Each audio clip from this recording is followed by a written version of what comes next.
Slimane Zeguidour, notre éditorialiste, nous a rejoint. Bonsoir Slimane. Bonsoir. Est-ce que cette exhumation de Franco referme le passé douloureux de la guerre civile espagnole?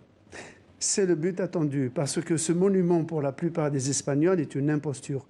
Pourquoi? Parce que Franco a érigé cette croix de 150 mètres et a fait enterrer 34 000 morts retirés de fosses communes pour les enterrer de façon anonyme. Et il a enterré des gens des deux camps pour faire croire que tout est réconcilié.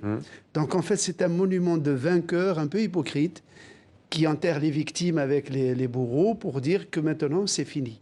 Donc c'est ce monument avec ce sens de fausse réconciliation qui va être complètement aboli. Et Franco, dont le corps a été retiré et le cercueil porté par 8 de ses propres descendants, va enfin reposer auprès de son épouse qui est enterrée au nord de Madrid, la capitale. Slimane, cette exhumation, elle intervient dans un contexte très tendu en Catalogne, avec notamment des peines de prison très lourdes pour des dirigeants indépendantistes. Comment réagissent les indépendantistes, justement, catalans?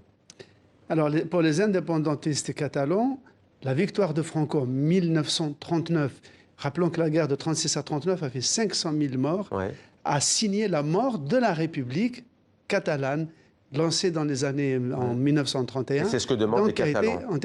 Il y a aussi autre chose. Cette exhumation a lieu 3 semaines avant des élections générales qui probablement vont faire rentrer au Parlement le parti Vox, La Voix, qui est un parti d'extrême droite nostalgique de l'époque de Franco. Et enfin, la dernière chose qui est un extraordinaire paradoxe, c'est que le but qui a poussé Franco à entrer dans la guerre et à mener cette guerre atroce, c'était de restaurer la monarchie.